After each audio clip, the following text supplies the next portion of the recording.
அண்மை செய்தியை பார்த்துக் கொண்டிருக்கிறீர்கள். சென்செக்ஸ் 5000 புள்ளிகளுக்கு மேல் வீழ்ச்சி. தேர்தல் முடிவுகள் வந்து கொண்டிருக்கக்கூடிய சூழல்ல தேசிய பங்குச்சந்தை நிப்டி 1600 புள்ளிகள் வீழ்ச்சி அடைஞ்சிருக்கு. எதிர்பார்த்த அளவு பாஜக வெற்றி பெறாததே பங்கு சந்தைகள் சரிவுக்கு காரணம். இதைதான் அண்மை செய்தியாக பார்த்துக் கொண்டிருக்கிறீர்கள்.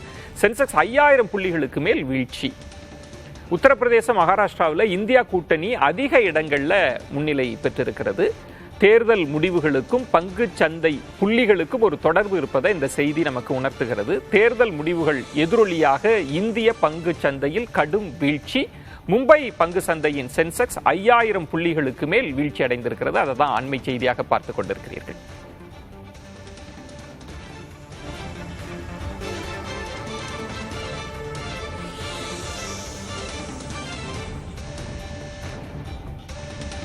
இது குறித்து பேசுவதற்காக செய்தியாளர் கௌசல்யா இணைந்திருக்கிறார்.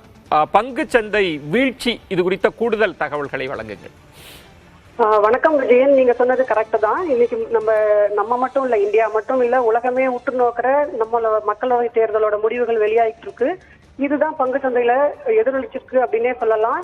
கிட்டத்தட்ட மேசிவ் ஃபால் அப்படின்னே சொல்லணும். 7% மும்பை பங்கு சந்தையுமா இருக்கட்டும், தேசிய பங்கு சந்தையாகட்டும் 7% சரிவு கண்டிருக்கு. அதாவது சென்செக்ஸ் 5100 புள்ளிகளுக்கு மேல வீழ்ச்சி அடைஞ்சிருக்கு. நிப்டி பாத்தீங்க அப்படின்னா 1600 புள்ளிகளுக்கு மேல சரிஞ்சிருக்கு.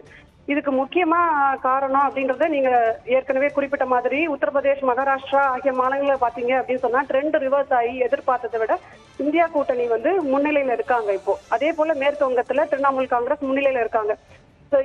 நம்ம பார்த்திருப்போம் 2 நாளாவே. ஆக்சுவலா எப்படின்னா தேர்தலுக்கு பிந்தைய கருத்து கணிப்புகளா இருக்கட்டும், எதுவா இருந்தும் 400 சீட்டு வருவாங்க அப்படின்ற மாதிரியான ஒரு எக்ஸ்பெக்டேஷன் சந்தையில இருந்த முதலீட்டாளர்கள் மத்தியில இருந்துச்சு. பாஜக 400 சீட்டுல இருக்கலாம், அப்படி வரலாம் அப்படின்ற ஒரு எக்ஸ்பெக்டேஷன் சந்தைக்கு இருந்தது. ஆனா இப்போ பாத்தீங்க அப்படின்னு சொன்னா இப்ப கொஞ்சம் கம்மியா இருக்கிற மாதிரி இப்போ முடிவுகள் வெளியாயிட்டு இருக்கு. அதாவது கிட்டத்தட்ட ஒரு 300 சீட்டுகளுக்கு இருக்கிற அளவுக்கு வெளியாகிட்டு இருக்கு. இந்த ஒரு ரீசன் முதலீட்டாளர்கள்ட்ட ஒரு மத்தியில இப்போ இந்த ஃபால் ஆகிறதுக்கு முக்கிய காரணமா பாக்குறோம். பாத்தீங்க அப்படின்னு சொன்னா இந்த ஃபாலால முதலீட்டாளர்களோட சந்தை மார்க்கெட் ஷேர் அப்படின்னு சொல்லுவோம், சந்தை மதிப்பு 26 லட்சம் கோடி ரூபாய் அளவுக்கு குறைஞ்சிருக்கு அப்படின்ற ஒரு புள்ளி விவரங்கள் வெளியாகிட்டு இருக்கு.